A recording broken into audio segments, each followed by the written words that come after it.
Morning. It's good to be with you today. It's good to be able to be with you today.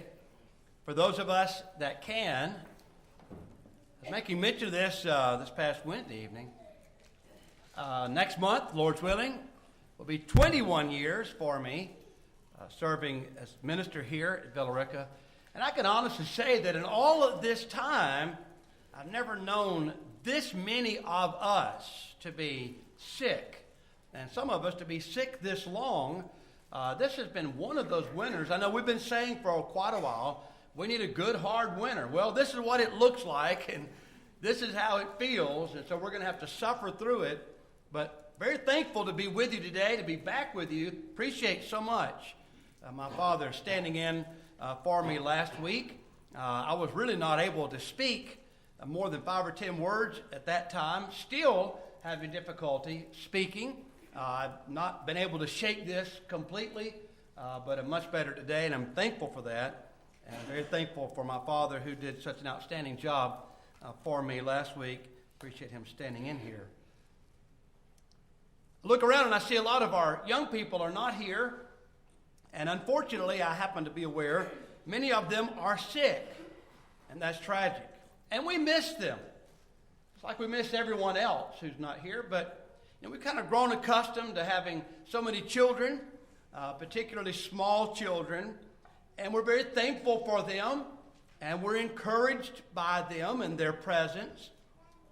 And often when we come to church service and we see them scurry off to Bible class and come back from Bible class, it warms our hearts. We're happy to see that. And we're encouraged by parents who bring their children to Bible class. We're encouraged by a good youth director who is planning an area-wide youth devotion for our youth today and other good activities that are planned for our youth. We're thankful to have youth that we can plan such things with and for. But I want to say something that I hope is not going to depress you too much. But it's one of those hard things, one of the hard facts. The book, Already Gone, written a few years back, many of you are familiar with that book, co-authored by Ken Ham and Brett Beamer. They did extensive research into the trends that we're seeing today among church-going teens and young people.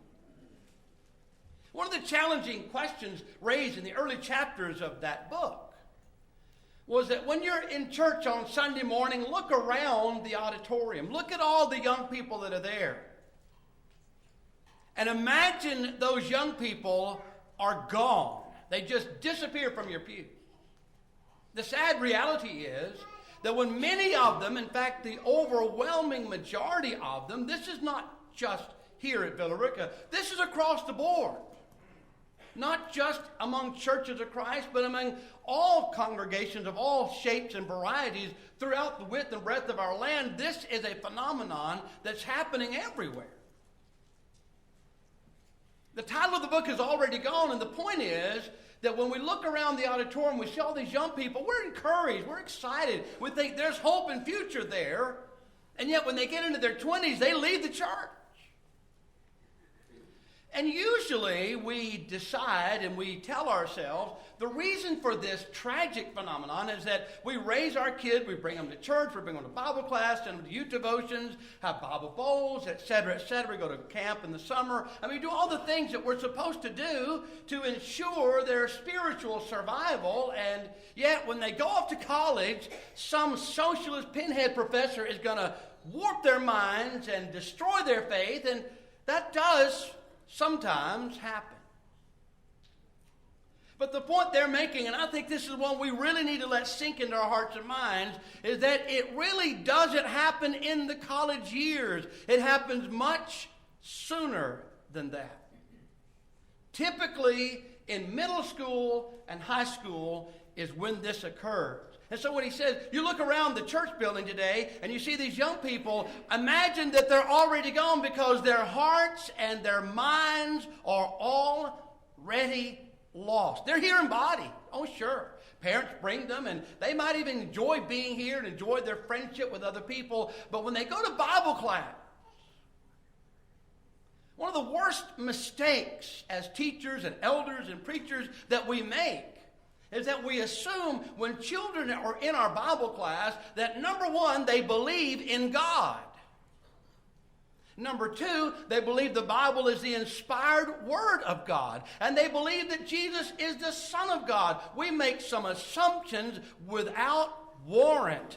We need to back up and ask ourselves, do our children actually believe these things? And so while we're telling them that Joseph came before Moses and Moses came before David, and these are the names of the 12 apostles, and these are the 10 commandments, and we have all this memory work, and we're so excited and so proud of ourselves because we're teaching our children all these stories in the Bible, the tragic reality is that's what our children are hearing only is what they would call a story from the Bible. That's how they're hearing it. They think that's cool, that's interesting. I like reading about stories from the past. Not realizing these are historical realities. They hear it more as a therapeutic form of let's just feel good about ourselves. Ed Vitagliano, a journalist associated with Agape Press, told of a growing scandal within American Christianity. This is how he said it. Many of our church-going teens are not Christians, or perhaps are marginal believers who profess religious ideas that represent an astonishing departure from historic Christianity. The Barna Research Group recently suggested that 63% of America's teens professing to be Christians, you listen carefully, 63% of those who say they describe themselves as Christians do not believe that Jesus is the Christ, the Son of the living God. 58% believe, these are the ones that say, I'm a Christian. 58% of them say they believe all faiths are equally valid. One of the troubling conclusions to be reached is the fact that just, quote, going to church was not enough to prevent the drift into doctrinal error and wanton lifestyles characteristic of thousands of Christian teens. I think I shared this with you before, but a professor of Bible at Harding University recently spoke with dismay about the quality of students going through his classes. He told of a test he recently gave, which included a requirement that students discuss John chapter 4, verse 24, God is spirit, and they who worship him must worship him in spirit and in truth. He stated that in a class of 63 students, 54 of them did not even mention truth. This is a college class.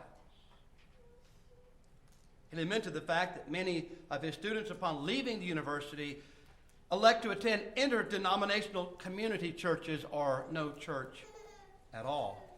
Brother Wayne Jackson made this tragic observation. He said, it is a sad situation when youngsters will argue for immersion and every Sunday communion, but will booze it up on the weekends, smoke pot, and boast of their sexual conquest, or warmly fraternize with those who do, while accusing others of being narrow-minded. It is becoming increasingly clear that a good number of Christian young people have a serious disconnect between the teaching of the New Testament on moral issues and their beliefs and conduct. Brethren, we must awaken to the battle for the hearts and minds of our youth, a battle that starts at the very earliest age in their life. Consider this from Daniel Dennett, a leading, very influential voice in American education, public education. He said this about parents who have the nerve to teach their children something other than evolution to explain the origin of humankind. If you teach your child that they were created, this is what he says about you. And this is a quote from Daniel Dennett. Those of us who have freedom of speech will feel free to describe your teaching as the spreading of falsehoods and will attempt to demonstrate this to your children at our earliest opportunity. He's just telling us, without mixing any words about it, this is what we in the education field are going to do. We're going to call you parents liars and make sure that your children know that we call you liars, and we're going to expose this by teaching evolution. That's his position.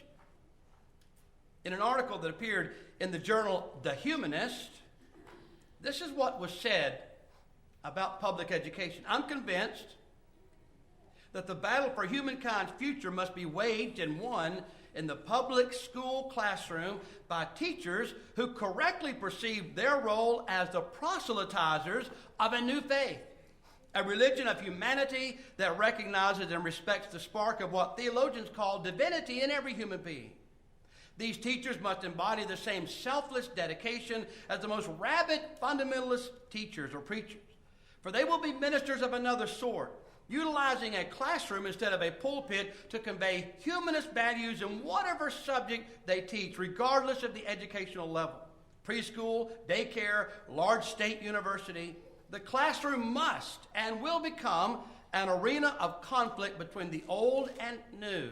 The rotting corpse of Christianity, together with all of its adjacent evils and misery, and the new faith of humanism. And the tragedy is, according to Ken Ham and Britt Beamer, and from our own observation, is that these secular humanists are winning the battle for the hearts and minds of our children. We simply must do a better job to equip their minds to respond to what's being thrown at them on a daily basis. You know, one of the ways that the quote-unquote scientific community promotes their secular humanism, and I'm putting science in quotation marks, and I'll show you why I'm saying it that way in just a moment. But I believe they use what I would call the middle school approach, the middle school mentality approach to all subjects, particularly the subject of origin. You know, in middle school, you're supposed to dress a certain way, act a certain way, listen to a certain kind of music, or you're just not part of the in crowd. You're not just part of the in crowd. You're bad. You're evil. You're rejected. I mean, you gotta go with the flow. I mean, that's how middle schoolers think. Peer pressure, very heavy at this stage in life. Well, it doesn't end in middle school. It actually continues. And bullying, verbal bullying, and intellectual bullying continues even among some of the most sophisticated among us. Consider Herman Mueller, evolutionary geneticist, who made this statement about evolution. Let's listen carefully to how he speaks about it. He said, "There are no hypotheses alternative to the principle of evolution with its tree of life that any competent biologist of today takes seriously. Moreover, the principle is so important for an understanding of the world we live in and of ourselves that the public in general, including students taking biology in high school, should be made aware of it and the fact that it is firmly established even as the rotundity of the earth is fully established." So in other words, if you don't believe in evolution as we're presenting it and teaching it, you're just a flat earther. I mean, that's just how ignorant, how out of touch with reality you are. That's how dumb you are. You have to believe in evolution. This is a form of intellectual bullying. And sometimes we don't really stop to think about what they're saying to us, but notice the wording. No competent biologist would question this. No one's going to offer an alternative to this. Consider this article from Discover magazine. Ben Bova made this assertion: evolution is the cornerstone of the biological sciences. No serious scientist disputes this. So far, not one shred of evidence has ever been found to support the creationist view. Not a finger bone, not a leaf, not a shard of evidence exists. We may have been created by some deity or other unfathomable force, but there is no evidence whatsoever that it happened in this way. Really? So if you don't believe in evolution, it's because you're just closing your eyes to reality. You don't want to believe in the facts. That's what we're being told. And in so many ways and on every level. And make no mistake, our children are hearing this stuff. And it's presented to them that way. And so they come to Bible class and they're told to memorize the 12 apostles. And we think, what a great job we did teaching our children to memorize these things. All the while, they don't believe a word of it. That's what I'm trying to say today is, brethren, we need to be aware of what's happening generally in our world so that when they come to Bible class, yes, we need to teach them about the 12 apostles, but we need to teach them first and foremost, there is a God, and he called these 12 apostles, and he commissioned them to give us his word, and we can rely upon that word because it is the word of God who exists. We need to do our homework and first of all, be aware at least of the kind of work that's really in front of us. And I think that's been our biggest hindrance, is just assuming far too many things. A guy in Woods many years ago made this observation. I believe this is spot on. Speaking about Romans 12, verse 2, he said this passage was designed to guard the Lord's people from the corrupting influences of an evil environment, as well as from the powerful appeals of mob psychology to which so many in every generation succumb. Man may, and often does, imbibe the evil characteristics of those about him as readily, and often more so than the good ones. All history, as well as the testimony of our own hearts, bears witness to the fact that custom, fashion, and example often wield a more powerful influence on people than reason, reflection, and good judgment. The multitudes of people today, the habits and practices of those around them exercise an almost irresistible appeal. Timid souls are often prompted to do that which is in violation of their concepts of right and wrong, from fear of being regarded as old-fashioned, outmoded, out of step with the times. The cliche, everybody's doing it, has lulled countless thousands into a false sense of security from which they will never awake, and has caused them to live in a manner of life which otherwise they never would. It is dangerous to follow the multitude because the majority is almost always on the wrong side in this world. It must never be forgotten that the broad way is the way of the world. Those who go in thereat do so to their own destruction. What a powerful thought he's making. But let me just say it this way, brethren. We need to stop being intimidated by an unbelieving world and rest assured in the facts of science. Because true science supports our world view, not the other. Let me make this observation. We can only explain our existence in one of two ways. We either evolved through blind chance, or we were created by some higher being, perhaps with a purpose. That's a question that could be addressed later, but we were created, designed by intelligence, or we came through blind chance. If you think about true science, not assertions that are made by the mob, but if you think about true established science, which of the two models best fits and conforms to true science? Consider one law. The law, scientific law, not theory, but law of biogenesis. All living things come from pre-existing life. Non-life does not give rise to life. I mean, that's a law of biogenesis. For example, David Kirk said it this way. By the end of the 19th century, there was general agreement that life cannot arise from non-living under conditions that now exist upon our planet. The dictum, all life from pre-existing life, became the dogma of modern biology from which no reasonable man could be expected to dissent. Well, the question I have is, if you're not reasonable, if you reject evolution, you can't be reasonable to reject what evolution is claiming. And I don't understand how you can have it both ways. But again, that's how this is presented to us. No reasonable person would reject the concept of biogenesis. You're all familiar with George Wald. I've shared this with you before. Evolutionary biology professor from Harvard. He said, one has only to contemplate the magnitude of this task to concede that the spontaneous generation of living organisms is impossible. Yet, here we are, as a result, I believe a spontaneous generation. So this scientist admits that what I'm believing is impossible, but I believe it anyway. And we're told we're not reasonable if we don't believe the same thing he believes.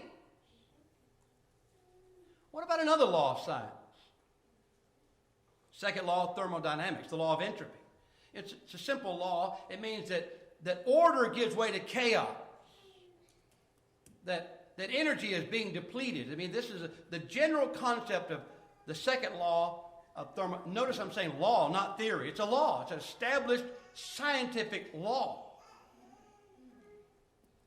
Physicist Lord Kelvin put it this way. These are technical terms, but he explained himself. He said, there's no natural process, the only result of which is to cool a heat reservoir and do external work. Well, what does that mean? Well, he said in more understandable terms, this law observed the fact that the usable energy in the universe is becoming less and less. Ultimately, there will be no available energy left.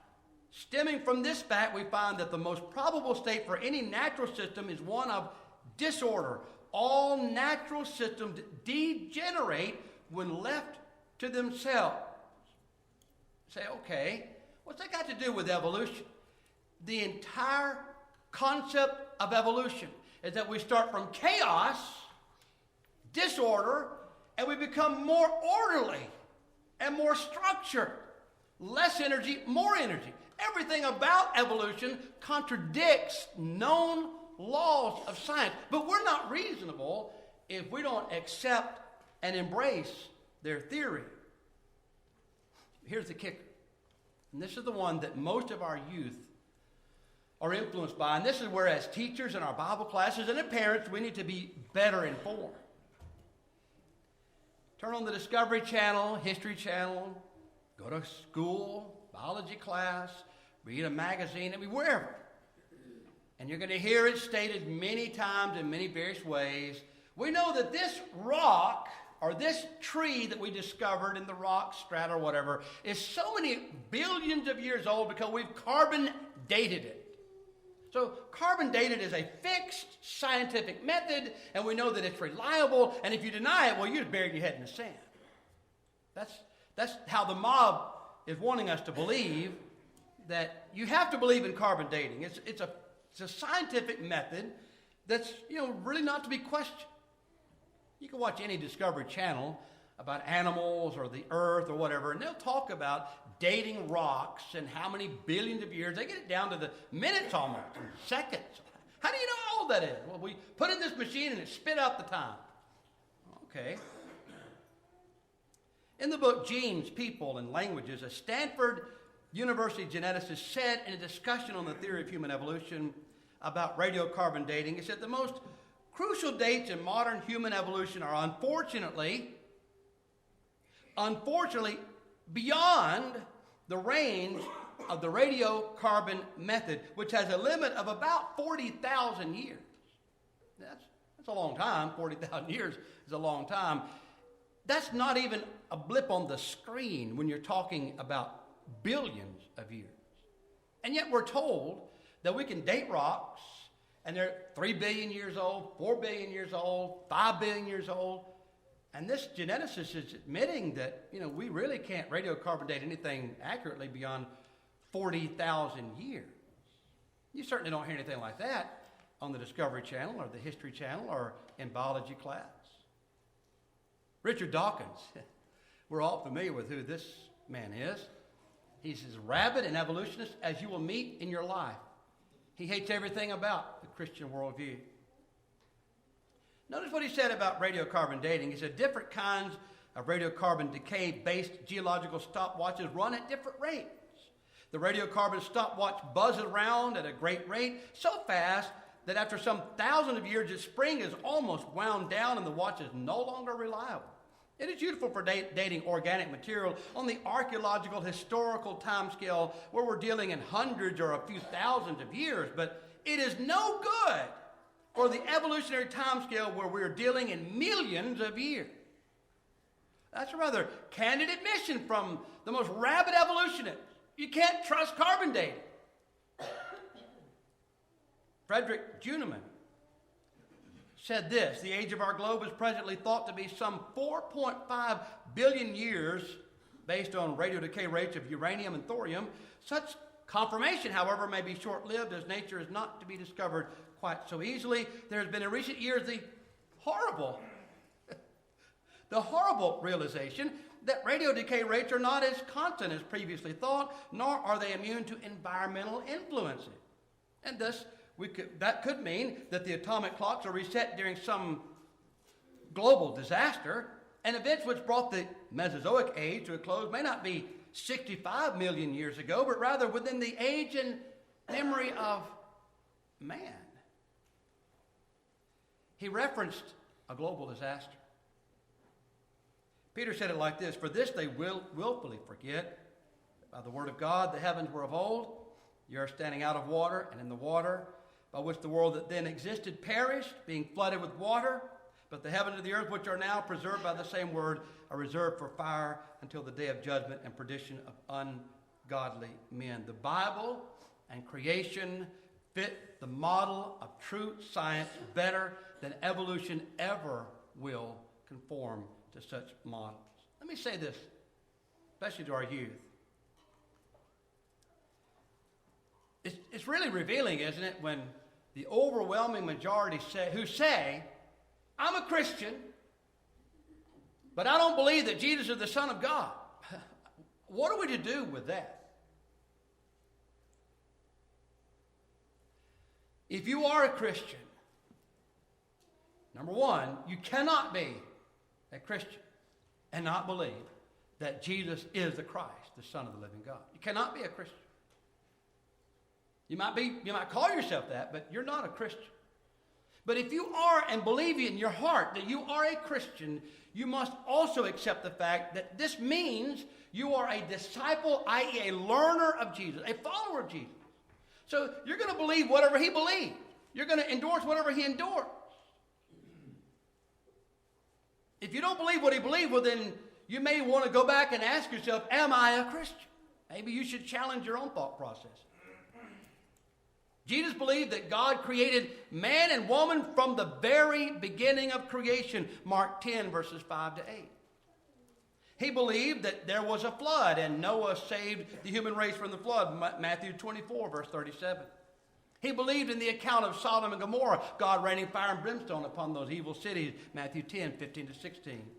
He believed in the account of Jonah and the well, even likened his own sign that would be given to that adulterous generation as the sign of Jonah, who was in the belly of that fish 3 days and nights. He believed in these things. He was raised from the dead. I believe what he believed, and I teach what he taught. If you are a Christian, you will believe the same thing. Our young people need to have their thought processes challenged. You know, many times we say, well, why is it these smart, educated professors and others and evolutionists, why do they look at the laws of science and like George Wald, who said, I know it's impossible, yet I believe it.